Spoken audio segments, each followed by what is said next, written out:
Hello students, स्वागत है आप सभी का एक और बार फिर से हमारे smart mind army YouTube channel पर। मेरा नाम है देव और मैं आप सबको पढ़ाता हूँ साइंस है। तो आप सबको जैसे मालूम है, हमने अपना इससे पहला चैप्टर जो था force and laws of motions, उसको हम ख़त्म कर चुके हैं। आज का जो हमारा टॉपिक है वो क्या है, ग्रेविटेशन, जो आपका नया चैप्टर है। ठीक है, तो उसे पढ़ेंगे। उसके इंट्रोडक्शन आज लेक्चर होने वाला है ये। तो इसमें मैं कुछ नहीं, आपको थोड़ी बहुत बेसिक चीज़ें समझाऊंगा और साथ में लॉ भी समझाऊंगा, एक जो न्यूटन साहब ने दिया था इसमें भी। ठीक है, उसको भी पढ़ेंगे और उसके साथ फिर आपका आज का लेक्चर यहीं पर फिर समाप्त करेंगे। ठीक है, तो शुरू करते हैं आज आपका लेक्चर। ठीक है, तो टॉपिक का नाम डाल देते हैं, क्या है, ग्रेविटेशन। ग्रेविटेशन या फिर आप इसे ग्रेविटी भी कह सकते हो। ग्रेविटेशन, ग्रेविटी बात एक ही है। ठीक है, तो ग्रेविटेशन या फिर ग्रेविटी होती क्या है। अब देख, ये मार्कर है, ये मार्कर को मैंने ऐसे होल्ड कर रखा है। अब ये कहाँ जाता है, गया तो ये कहाँ जाता है, ये गया नीचे।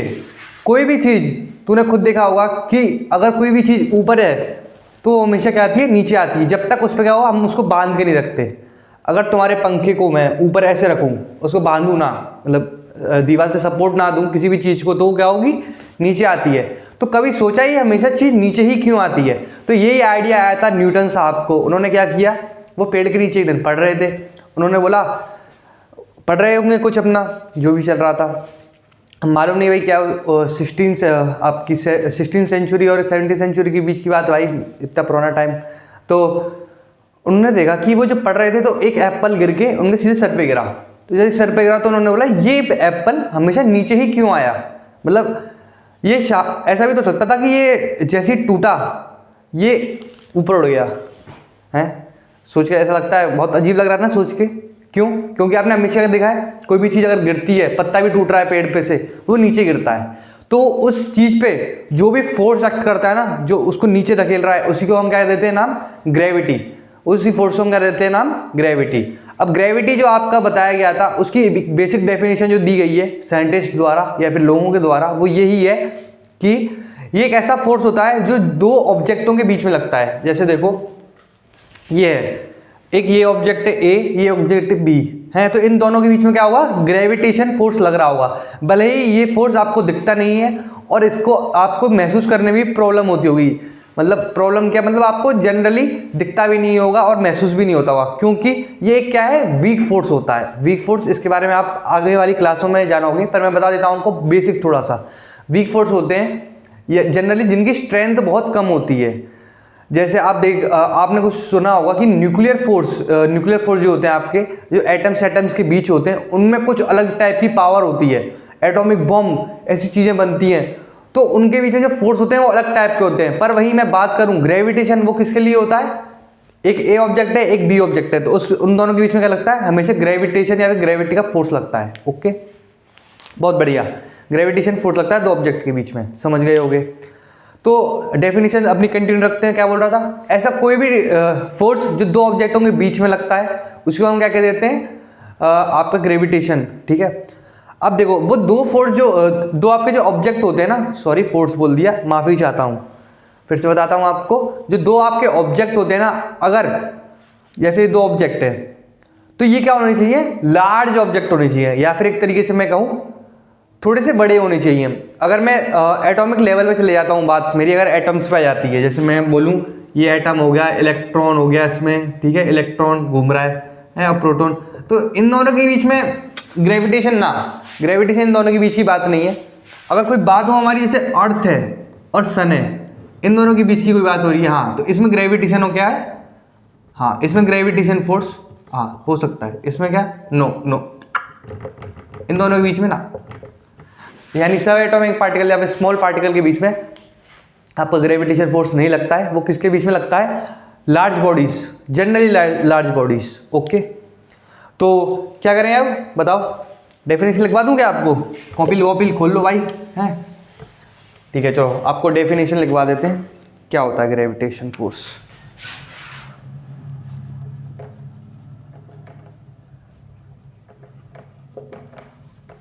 The force act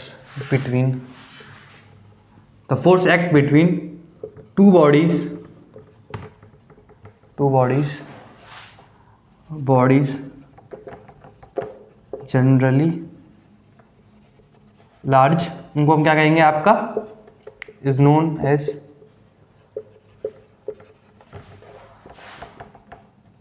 force of gravitation, या फिर एक तरीके से ग्रेविटेशन, फोर्स ऑफ ग्रेविटेशन, या फिर ग्रेविटेशन भी लिख दो तो भी चल जाएगा। ग्रेविटेशन फोर्स बात एक ही है।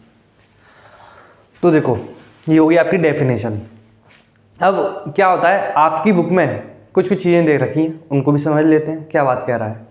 वो ये बात कह रहा है, अच्छा आप ये बात कर रहे हो कि कोई भी दो ऑब्जेक्ट होते हैं ये उनके बीच में लगता है। अच्छा, और जो अभी आपने एप्पल वाला जो नियम बताया था, एप्पल वाला नियम बोल रहा हूँ एप्पल के ऊपर है, एप्पल के ऊपर नियम बोल रहा हूँ, बताओ यार।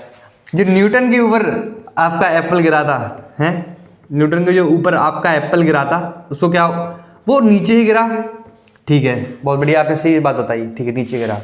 पर अगर वो हमेशा ये जो फोर्स है दो ऑब्जेक्ट के बीच में लगता है, तो इसमें अर्थ का क्या रोल था, अर्थ का रोल क्या था, इसमें अर्थ का रोल क्या था, ये पूछा किसी ने। मतलब अच्छा ठीक है भाई बताता हूँ, देख ये फोर्स तेरा दो ऑब्जेक्ट के बीच में लगता है, ठीक है, बहुत सही बात है, सही बात है, ठीक है, समझ गया। पर मैं बताऊं, इसमें ना दोनों तरफ से फोर्स लगा है। कैसे, देख, जब तेरा एप्पल, अच्छा सा बनाएंगे, अरे यार चल छोड़ो, एप्पल ये ऐसा बना दो, ठीक है, कोई सा कुछ भी बना दो, है ये एप्पल है, और ये क्या है तेरी earth surface, earth surface, okay, बहुत बढ़िया। अब मैंने क्या बताया था, ग्रेविटेशन फोर्स इसके बीच में लगता है दो ऑब्जेक्ट के बीच में, तो ये हो गया ए, और आपका अर्थ सरफेस हो गया ऑब्जेक्ट बी। आप सबने जनरली देखा होगा कि ये जो भी चीज़ अर्थ के ऊपर होती है उसकी तरफ अट्रैक्ट होती है, नीचे की साइड पुल डाउन।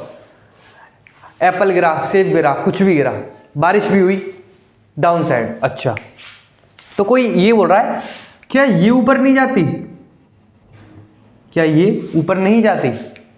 अब मैं बताऊं आपको, अगर मैं आपको थोड़ा सा डीप नॉलेज दूं ना, तो क्या होता है, एक तरीके से दोनों ही एक दूसरे की तरफ अट्रैक्ट होते हैं। अंदर की बात है ये, बहुत समझ रहे हो ना आप, ठीक है। ये क्या है, एक तरीके से अट्रैक्शन फोर्स हो गया, तो इसको इधर लिख देता हूं, अट्रैक्शन फोर्स। आपका ग्रेविटेशन क्या होगा, अट्रैक्शन फोर्स। क्यों, दोनों चीजें एक दूसरे की तरफ क्या हो रही हैं, अट्रैक्ट हो रही हैं। अच्छा, पर भैया हमने ये देखा है कि एप्पल नीचे गिरता है, हम थोड़ी, एप्पल नीचे गिरता है, अर्थ थोड़ी ऊपर आती है, मतलब तेरे को कैसे मालूम? देख, अब वो ऐसा क्यों होता है, एप्पल जो है तेरा, उसका मास है m, बहुत छोटा, एक्सीलरेशन है a, ठीक है, और ये रहा तेरा मास, इसको लिख देता हूं मैं कैपिटल M, और इसका एक्सीलरेशन a, बहुत ज़्यादा। तो तूने अभी, मैंने जब तेरे को force and laws of motion बताया था, पढ़ाया था, तो मैंने क्या बात कही थी, इनर्शिया एक नाम की चीज़ होती है। जिस ऑब्जेक्ट का एक तरीके से मास ज़्यादा होता है ना, वो क्या करते हैं, मूवमेंट में ज़्यादा नखरे दिखाता है। अरे नहीं यार, मैं नहीं जाऊँगा आज, मैंने ये नहीं करूँगा, जैसे आप सब दिखाते हो, आप सब दिखाते हो या बताओ, हैं? आजकल होता है ना कि आजकल कोई दोस्त कहीं घूमने चल रहे हैं, बोला आज भाई वहाँ चल रहे हैं, आज बताओ हैं कैसा माहौल है, चलें वहाँ। बोला कोई जो होगा वो बोलेगा अरे नहीं यार आज मन नहीं कर रहा आज जाने का, आज छोड़ देते हैं, आज रहने देते हैं। क्यों? एक तरीके से क्या कर रहा है वो, इनर्शिया दे रहा है। इनर्शिया क्या होता है, जो भी अगर आपका बड़ी ऑब्जेक्ट होती है, एक तरीके से कोई भी ऑब्जेक्ट होती है, पर मैं जनरली बता रहा हूँ, जो बड़ी ऑब्जेक्ट होती है ना, वो बोलती है मैं क्यों मूव करूँ, मैं तो अपनी जगह पे स्थिर रहूँगी। अगर कोई गिर रहा है, करने दो भाई, मेरा क्या है, मतलब मास ज़्यादा है, टेंडेंसी क्या है, मूव करने की टेंडेंसी नहीं है। वही मैं बताऊँ एप्पल का मास बहुत कम है, तो वो क्या करेगा, और उसका एक्सेलरेशन एक तरीके से क्या हो जाएगा, नीचे की साइड पुल डाउन है, ऊपर की साइड इसकी टेंडेंसी तो कम हो गई जाने की, तो एक तरीके से दोनों में से एक को ही नीचे आना पड़ेगा। तो इसमें क्या होता है, दो फोर्स लगते हैं। देखो, एक लगाएगा फोर्स जो आपका एप्पल लगाएगा किस पे, अर्थ पे, इसको मैं लिख रहा हूँ FAE, और वहीं आपका जो फोर्स है अर्थ एप्पल पे लगाएगा। अच्छा, पर क्या होता है, कुछ सोचो आप, एक तरीके से ये वाला जो आपकी क्वांटिटी होती है ये बढ़ जाती है, ये बढ़ जाती है, और ये क्या हो जाती है, कम हो जाती है। तो इससे क्या होता है, एफ नेट जो होता है ना आपका, एफ नेट किसी तरफ होता है, अर्थ की तरफ, एफ नेट टूवर्ड्स अर्थ। इसलिए क्या होता है आपका एप्पल जो होता है अर्थ से चिपक जाता है। अगर नहीं समझ आया तो दिक्कत मत लो, फिर से समझाता हूँ, कोई दिक्कत नहीं है। मैंने क्या बोला, दो चीज़ें, दोनों अट्रैक्ट करेंगे दूसरे को, क्यों, ग्रेविटेशन फोर्स क्या है, अट्रैक्टिव फोर्स है, दो ऑब्जेक्ट के बीच में लगता है, ठीक है।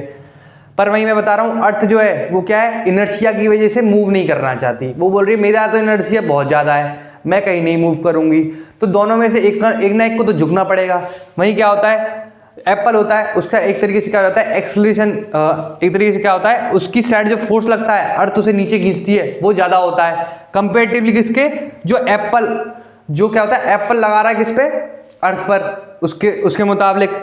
तो उससे क्या हो जाता है आपका एक तरीके से एफ नेट डाउन क्या होता है, बढ़ जाता है, जिससे आपका होता है एक तरीके से एप्पल नीचे की साइड आ जाता है। ये सारे ऑब्जेक्ट में अप्लाइड है, ठीक है। तो कोई अगर आपसे ये बोले कि नहीं भाई अर्थ तो वहीं रहती है, और नहीं भाई तू बोलना नहीं, एक तरीके से दोनों कोशिश करते हैं मूव करने की, पर मैं ये बता रहा हूँ कि एफ नेट जो होता है वो किसी तरफ आ जाता है, अर्थ की तरफ, और अर्थ की इनर्शिया की वजह से वो क्या करता है, टेंडेंसी की वजह से मूव करना नहीं चाहता, तो बोलता है जो गिर रहा है नीचे गिरो भाई, मैं कहीं ऊपर नहीं आ रहा, मेरे पे इतना टाइम वाइम नहीं है, ठीक है, समझ गए हुए।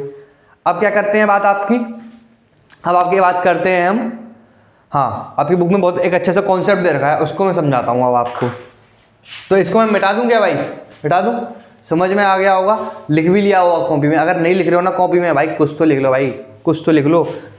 आया क्वेश्चन पूछ लिया पेपर में ग्रेविटेशन, भाई ग्रेविटेशन ही ना मालूम, कछु ना मालूम, ऐसे लिख के आ रहे हैं, तो ऐसे ना बात चलेगी भाई, कछु तो लिखो हैं, ठीक है, लिखो भाई, कुछ तो लिखो हैं। चलो लिख लिया होगा, मिटा देता हूँ।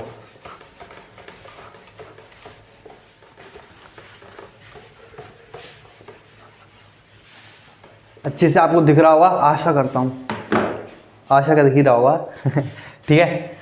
तो देखो आपके बुक में एक कॉन्सेप्ट दे रखा है, क्या दे रखा है कि आपकी ये रही अर्थ, ओहो wow wow what a drawing, very good है, अच्छी है ना। फर्स्ट क्लास का बच्चा होता तो भाई बहुत मारता मुझे, यूँ बोलता क्या ड्राइंग है भैया यार तुम्हारी है। देखो ये अर्थ है, ये मून है, तो कुछ लोग यूँ बोलते हैं भैया ये बताओ अगर मून है और अर्थ है, ठीक है, दोनों क्या है, लार्ज बॉडी, अच्छा बहुत बढ़िया। और जो आपने अभी कॉन्सेप्ट समझाया था उसके हिसाब से अर्थ का मास क्या होता है, मून से बहुत ज़्यादा होता है, अच्छा। तो ऐसा क्यों नहीं होता कि बूम टकरा जाए, मून जो है आपका अर्थ से टकरा क्यों नहीं आता। मैं बोला भैया जीने दे भाई, मतलब तू जीते जी ये सोच रहा है कि मून क्यों टकरा है, पर तेरा क्वेश्चन अच्छा है, ग्रेविटेशन चैप्टर से रिलेटेड है तो बताना तो पड़ेगा। चल भाई बताता हूँ। अब तूने खुद सोचा होगा तो एक बहुत बड़ा ऑब्जेक्ट है, खुद को रख के देखो, बहुत अच्छा एग्जांपल दूंगा आपको। जैसे आप बड़े हो, ठीक है, और कोई बच्चा है आपसे, आपके जस्ट यूँ समझ लो जैसे आप अगर 9th में हो तो वो बच्चा होगा 6th या 5th में, ठीक है, मतलब ठीक ठाक भागने में ठीक ठाक हुआ, मतलब दम वम होगी, स्ट्रेंथ होगी उसमें। अब वो दौड़ लगा रहा है, गोल दौड़ लगा रहा है, अच्छा। अब आप क्या करते हो, उसको एक हाथ से क्या करते हो, उसकी रस्सी बांध देते हो, और एक आप बंध गए, ठीक है। अब क्या करते हो, उसको घुमाते हो, अब उसको पकड़ के रखते हो ऐसे, ऐसे पकड़ के रखते हो। तो ऐसा, तो आपने खुद देखा होगा कि आपकी पोजीशन तो वही है, घूम कौन रहा है, लड़का घूम रहा है, और ग्रेविटेशन फोर्स के मुताबिक अगर ऐसा है तो टकरा क्यों नहीं जाते दोनों, क्यों। तो इसकी सिंपल सी बात ये जो मैंने अभी आपको तेरे को एग्जांपल दिया, जब तू खुद खड़े होके उसको, वो तेरे को घुमा रहा है पर तू उसी जगह पर स्थिर है, वो तुझसे टकरा नहीं रहा, वो ऐसा क्यों है, क्योंकि इसकी क्या होती है, वेलोसिटी जो होती है मून की, एवरी मोमेंट डायरेक्शन चेंजेस, हर मोमेंट पे क्या होता है, इसकी डायरेक्शन चेंज होती रहती है।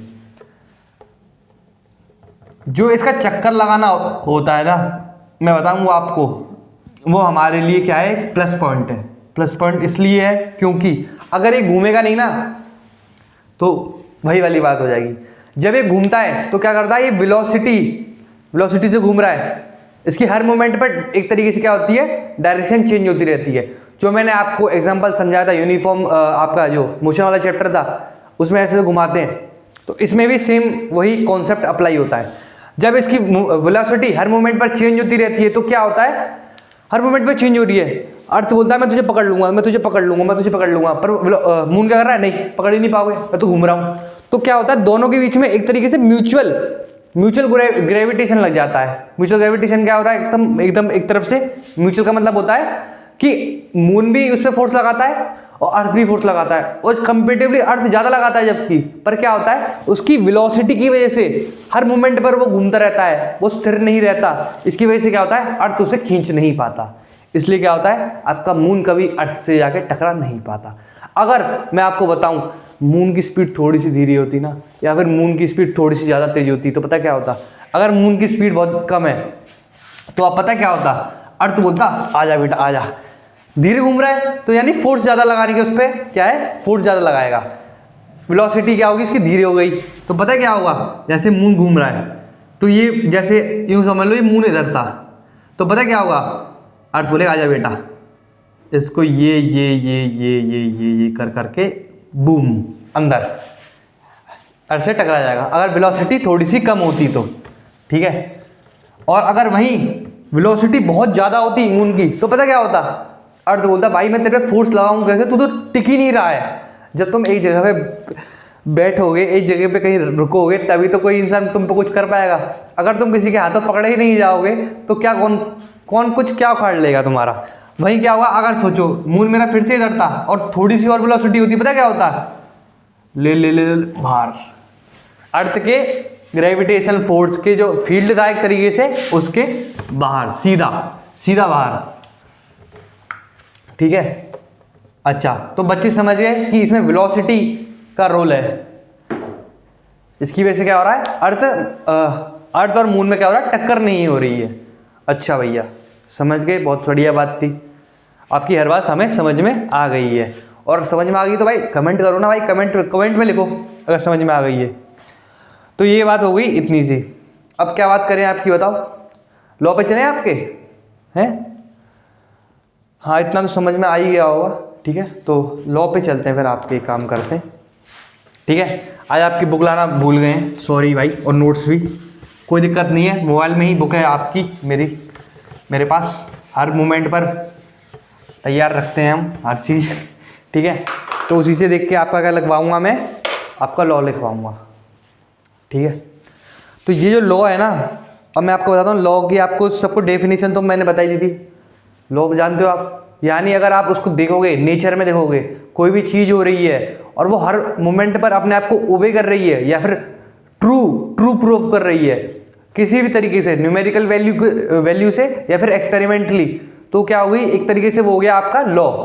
जैसे आपका इनर्शिया वाला जो लॉ था, फर्स्ट लॉ, उसमें क्या आपने देखा था, ये चीज़ें असली में होती हैं कि कोई अगर रुकी हुई है चीज़, उस पर आप धक्का दे रहे हो तभी वो मूव कर रही है, और जब आपको उसको रोकना है तभी आप क्या कर रहे हो, उस पर फोर्स लगा के उसको रोक पा रहे हो। ये रियल लाइफ में भी है और ये नेचर में होता है, इसलिए मैंने इसको क्या बोला था, लॉ है ये।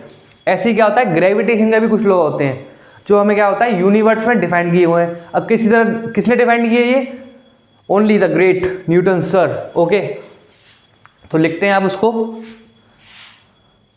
चलो आ जाओ भाई, हैं, यूनिवर्सल लॉ ऑफ ग्रेविटेशन, इसको बोलते हैं universal law of gravitation, universal law of gravitation. बहुत बढ़िया, बहुत बढ़िया, यूनिवर्सल लॉ है भाई, यूनिवर्स में फॉलो, फुल यूनिवर्स में, हर यूनिवर्स में, every dam universe obeys this, यानी हर यूनिवर्स में फॉलो, यूनिवर्सल लॉ हो गया भाई, है। तो इसमें क्या बोल रहा है, बस ये जो आपके एनसीईआरटी में खुद देखोगे जब आप, तो ऊपर एक आपकी 5 से 6 लाइन लिख रही हैं, यही आपको क्या करनी है, घोट के पी जानी है या फिर रट लेनी है। दोनों ही काम कर लो, काम हो जाएगा, पेपर में फुल नंबर मिल जाएंगे। क्योंकि क्या होता है, पेपर में हमेशा पूछा जाता है ये, क्यों, इससे आपका बेसिक्स क्लियर होते हैं, इसलिए क्वेश्चन या फिर आपसे पूछा भी जा सकता है कि बताओ यूनिवर्सल लॉ ऑफ ग्रेविटेशन क्या है, तो इसको जरूर पढ़ना है, ठीक है, छोड़ के नहीं जाना है। तो इसमें मैं क्या कर देता हूँ, इंपॉर्टेंट मार्क कर देता हूँ एक तरीके से। तो इससे क्या होगा, आप पढ़ोगे, आप ही कॉपी में भी लिखा रहेगा। तो लिख देता हूँ, क्या बोल रहा है ये, लिखो, every object in the universe attract every other object. अच्छा हाँ, ये तो हम समझ गए थे, ये मैंने आपको ग्रेविटेशन की उसमें ही बता दिया था। एवरी अदर ऑब्जेक्ट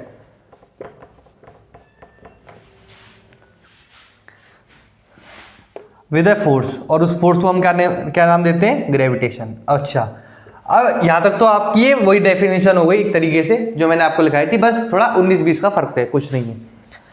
अब इसके आगे असली चीज शुरू होती है, क्या बोल रहे हैं वो, विच इज, क्या बोल रहा है, विच इज, ये जो फोर्स है किसके बराबर है, विच इज बराबर नहीं, या फिर किसके ऊपर डिपेंड करता है एक तरीके से, प्रोपोर्शनल किसके, प्रोपोर्शनल टू द, इसके to the product of their masses and inversely यानी एक तरीके से अपॉन में, inversely proportional to the square of the distance between the object. और एक और लाइन लिख रही है, इसको भी लिखो आप, the force is along the line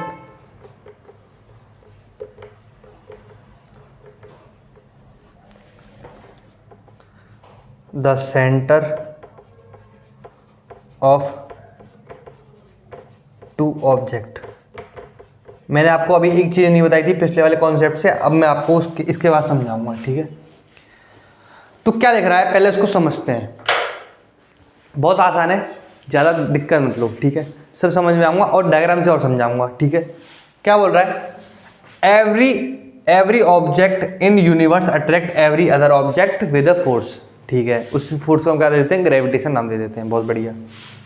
which is proportional to the product of their masses, यानी अगर मेरा ऑब्जेक्ट ए है, उसका मास है लेट से स्मॉल m, और मेरा ऑब्जेक्ट बी है जिसका मास है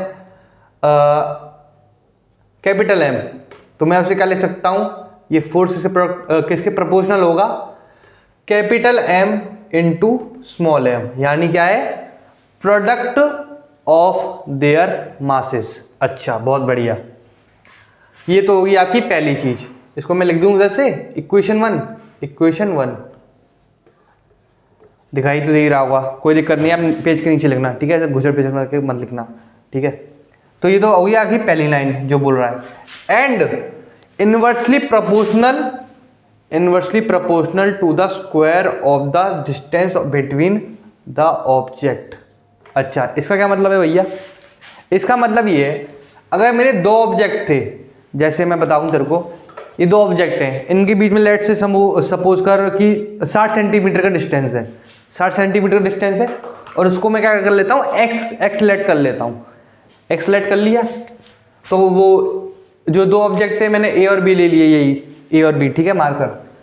और तो इक्वेशन 2 मेरी क्या बनेगी, इक्वेशन 2 मेरी बनेगी, अगर मैं लाइन को फॉलो करूं, इनवर्सली प्रोपोर्शनल, यानी एफ क्या है, अपॉन में किसके प्रोपोर्शनल है, square of the distance between the object. अच्छा, स्क्वायर ऑफ द डिस्टेंस, यानी अगर मेरी उन दो ऑब्जेक्ट के बीच में जितनी डिस्टेंस है उसके स्क्वायर के इनवर्सली प्रोपोर्शनल है।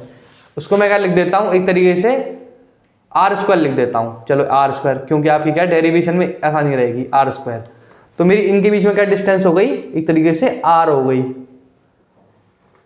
आपको एक और चीज बता देता हूं, शायद आपके काम आएगी, क्या होती है वो, जब भी आपके दो ऑब्जेक्ट दिए होंगे ना, तो पता है किससे मेजर करते हैं वो आपके डिस्टेंस। जैसे यूँ समझ लो कि लेट से ये था आपका डस्टर था, तो पता है इसकी डिस्टेंस कहाँ से मेजर करते हैं इसमें आपके लॉ में, उसके सेंटर से। आपका जो सेंटर होता है ना, उससे लेकर जो आपका दूसरा ऑब्जेक्ट है उसके सेंटर तक, जनरली यही होता है, ठीक है। तो आपकी जो 2 लाइन थी यही इसमें इंपॉर्टेंट थी, ये हो गई है। अब एक और लाइन क्या कह रही है, the force is acting along the line joining the 2 object. ये बोल रहा है ये जो फोर्स होगा ना, ये इन दोनों की लाइन में ही होगा। मतलब भैया क्या बात है, ये क्या बात हुई, मतलब अगर मैं 2 ऑब्जेक्ट थे, लेट से ये 2 ऑब्जेक्ट थे और इनके बीच की जो लाइन थी जो इनको दोनों को ज्वाइन कर रही थी, तो ये जो फोर्स होगा ये इसी लाइन पर लगेगा। अच्छा ये बात है, ठीक है। तो भैया अब इसका आप एक तरीके से वो करवा दो, बढ़िया सी डेरिवेशन करा दो अच्छे से, ठीक है। करा देता हूँ। पहले ये लिख ली होगी थ्योरी, बढ़िया से लिख ली, क्या स्टेटमेंट लिख लिया ना भाई, इसको लिख लो, बहुत इंपॉर्टेंट है, ठीक है। अब क्या करते हैं, इसको मिटा देता हूँ। अच्छा भैया बोलने से पहले ही मिटा दिया, वाह। अरे बोलने से पहले क्या मिटा दिया भाई, लिख इतनी देर में लिखता है क्या तू, हैं क्या कर रहा फिर तू, हैं। तो 2 इक्वेशन तो हमने लिख ही ली थी इधर, ठीक है। तो मैं उन्हीं को एक और बार लिख देता हूँ फिर से। अच्छा तो मेरा जो ग्रेविटेशन फोर्स था वो किसके बराबर था, F is proportional to m into small m। अच्छा capital M into small m। अच्छा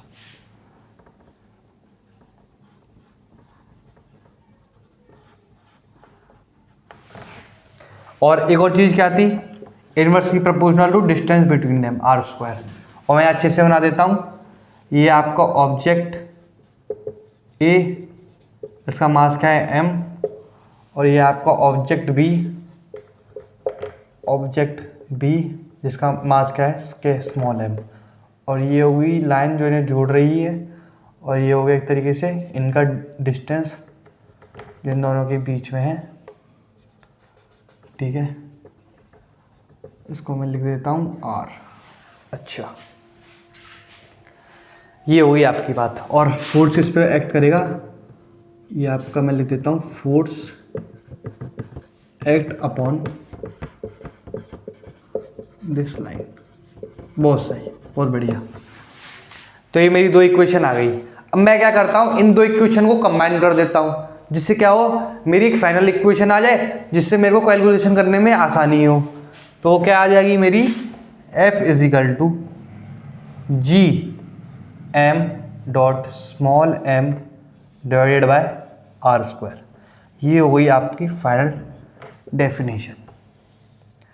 अब देखो, अब एक एक करके क्या करना, मैं इधर साइड में एक चीज़ लिख रहा हूँ, इनको प्रॉपरली लिख लो। F क्या है आपका, फोर्स ऑफ ग्रेविटेशन, ठीक है, ग्रेविटेशन। आपका कैपिटल M क्या है, ऑब्जेक्ट A मास, ठीक है। स्मॉल m क्या है, ऑब्जेक्ट B मास, ऑब्जेक्ट B मास। R क्या है, distance between A and B, distance between object A and B। और G क्या है आपका, ग्रेविटेशन कांस्टेंट। जैसे मैंने आपको सेकेंड लॉ पढ़ाया था force and laws of motion में, आपने देखा होगा उसके बीच में प्रोपोर्शनलिटी का साइन था, पर जब मैंने उसको आगे में करता गया तो उसमें क्या आ गया, आपने खुद देखा होगा, एक K कांस्टेंट आ गया था, F is equal to KMA। पर उसमें हम K को क्या जनरली कंसीडर करते थे, 1 कंसीडर करते थे। और वहीं मैं बताऊं, इस इक्वेशन में जो आपका G है ना, इसकी एक वैल्यू होती है, उस वैल्यू को क्या नाम देते हैं, उस वैल्यू को हम ग्रेविटेशन कांस्टेंट का नाम देते हैं। और उसकी वैल्यू क्या होती है, 6.67 into 10 to the power minus आपका कितना था, 11 था शायद, समथिंग 11 ही था, देख लेते हैं एक बार। Okay okay okay, yes yes, देखो देखो भाई, हाँ सही है आपका, -11 नहीं, गलत हो गया यहाँ थोड़ा, 11। अच्छा अगर आपसे पता है, कोई पूछ ले कि भाई तूने ये जी निकाला कैसे, तो पता है कैसे होता है, ये जी कैसे निकलता है, आपको बताऊं क्या, चलो बता देता हूँ, पूछेंगे तो सही आपसे कुछ ना कुछ। तो आप क्या करना है, आपको कुछ नहीं करना है, एफ इंटू आर स्क्वायर कर देना है और इसको नीचे ले जाओ क्रॉस मल्टीप्लिकेशन जैसे एम इंटू डॉट एम। ठीक है, बहुत सही। अब क्या बात आ रही है आपकी, अगर आप इसको सॉल्व करोगे ना तो आपकी ये वाली वैल्यू निकल के आती है जनरली। जब मैं कंडीशन का ले रहता हूँ, फेवरेबल कंडीशन ले रहता हूँ, फेवरेबल अपने हिसाब से फेवरेबल कंडीशन, उससे ये वैल्यू निकल के आती है। ठीक है, माइनस ही था भाई। देखो भाई, कंफ्यूजन बहुत बेकार चीज़ होती है। ठीक है, हमेशा कॉन्फिडेंस से होना चाहिए काम। मैंने देखो पहले से लिखा था, फिर बाद में को लगा गलत है, मैंने मिटा दिया। नहीं, गलत है भाई, ऐसे नहीं करना चाहिए। ये आपके लिए भी सीखे और मेरे लिए भी सीखे, दोनों संग में सीखेंगे। ठीक है, तो होता है। अब देखो ग्रेविटेशन का अगर आपसे कोई यूनिट पूछे तो आप खुद निकाल सकते हो भाई, बहुत आसान है। देखो कैसे, फोर्स क्या होती है मेरी, न्यूटन। अगर मैं आपको सिंपली बताऊं, फोर्स क्या होती है आपकी, मास इनटू एक्सेलरेशन। तो आपने क्या सीखा था, फोर्स हो गया आपका किसमें, मास केजी में लेते हैं, केजी, और एक्सेलरेशन क्या होगा आपका, मीटर पर सेकंड स्क्वायर। बहुत बढ़िया, ठीक है। वही मेरी डिस्टेंस दे रखी है, आर क्या हो गया मेरा, एक तरीके से मीटर स्क्वायर हो गया। अच्छा, और मास इनटू मास क्या हो गया मेरा, M into dot M, KG square हो गया। अगर मैं इन सबको इस इक्वेशन में रख दूंगा तो क्या आएगा, केजी से केजी हट जाएगा पहले तो, और नीचे केजी बचेगा। बहुत सही। और एफ इंटू आर था तो एम क्यूब हो गया है। तो ये एक तरीके से आ गया आपका। अच्छा अच्छा अच्छा अच्छा, तो इन्होंने कुछ नहीं किया है। देखो आपका जो एक मीटर था, इसको इन्होंने कुछ नहीं किया, एक गायब कर दिया है। क्यों, उसको इन्होंने क्या कर दिया, कंबाइन कर दिया किसमें, न्यूटन में। यानी इन्होंने ये यूनिट ली नहीं है, इन्होंने ये यूनिट ली नहीं है, इन्होंने सीधे बोला है हम किसमें, फोर्स को किसमें ले रहे हैं, न्यूटन में।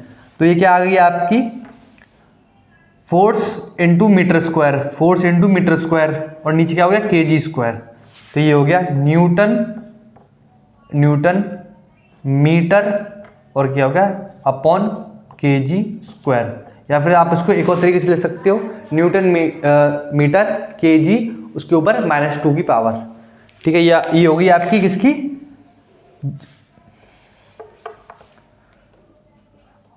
जी की वैल्यू।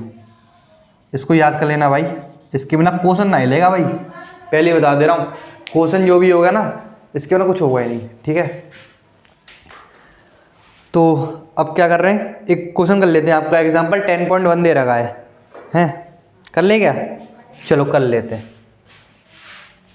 एक क्वेश्चन कर लेते हैं, जिससे क्या होगा, आपका प्रैक्टिस हो जाएगी एक तो अच्छी से, और थोड़ा सा आपको कॉन्फिडेंस भी आ जाएगा कि हाँ यार, जो आज पढ़ा था उसके बारे में थोड़ा बहुत जान लिया है। तो लिखते हैं इसको, क्या बोल रहा है ये,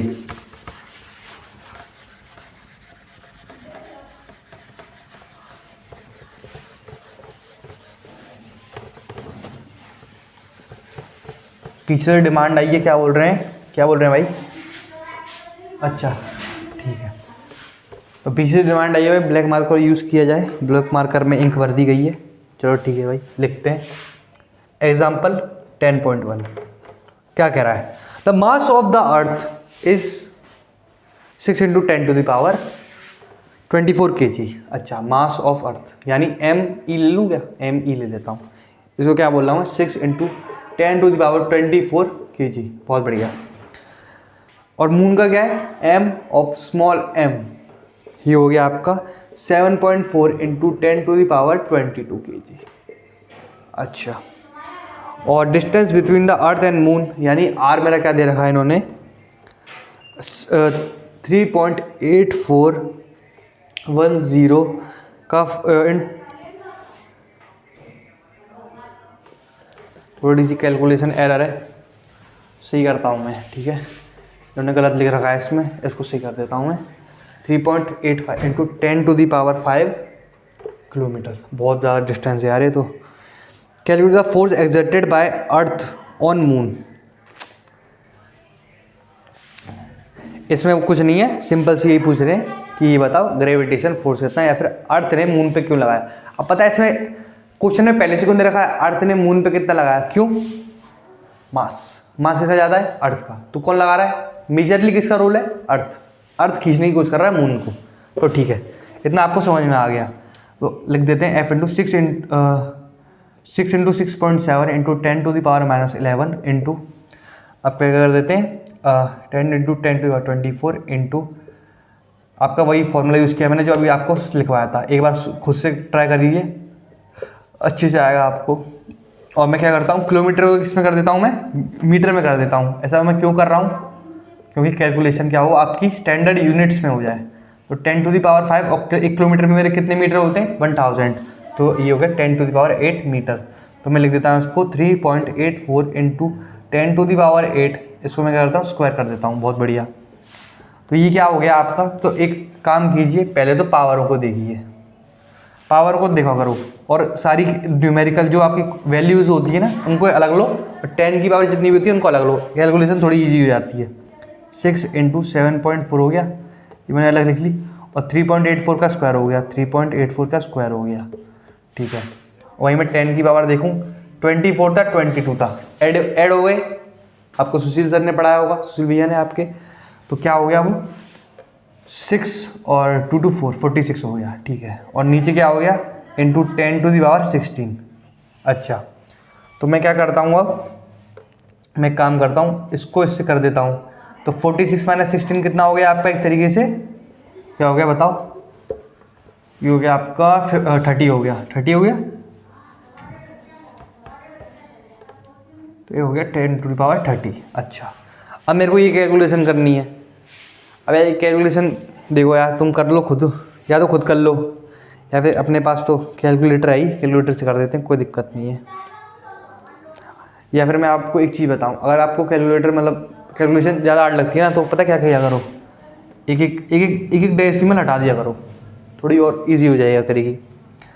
तो ये हो गया मेरा 6.7 इंटू 6 इंटू आपका 7.4, तो ये क्या आ गई मेरी वैल्यू 296.148। आपका टाइम बचाने के लिए मैं इधर ऐसे कैलकुलेशन कर दे रहा हूँ, ठीक है, वरना आपको मालूम है आपके ना तो पेपर में कैलकुलेटर मिलने वाला है, ना आपको रियल लाइफ में ऐसे काम करने हैं, ठीक है।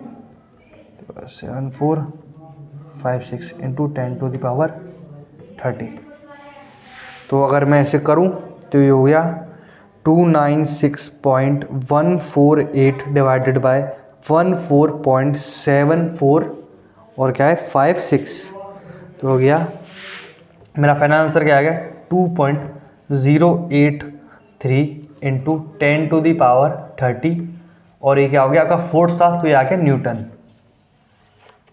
ये हो गया आपका आंसर। एक बार देख लेते हैं, चेक कर लेते हैं आंसर सही है कि नहीं।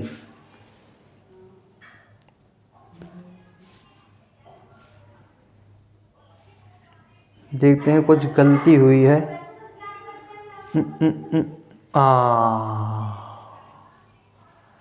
गलती हुई क्या, एक बार चेक कर लेते हैं। माइनस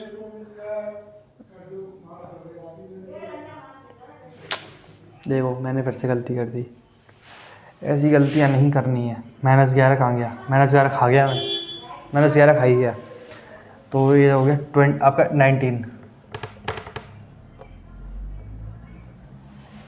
अगर मैं इसको लिखूं तो ये आ गया आपका, वही आ गया आपका 2.01 इंटू 10⁻20।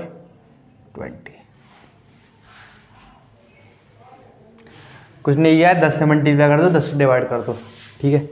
तो ये आ गया आपका आंसर। थोड़ी सी कैलकुलेशन एरर हो गई थी, पर कोई दिक्कत नहीं है, ध्यान से करेंगे, आगे से ध्यान रखेंगे। तो इसी के साथ आपका आज का लेक्चर यहीं पर समाप्त करते हैं।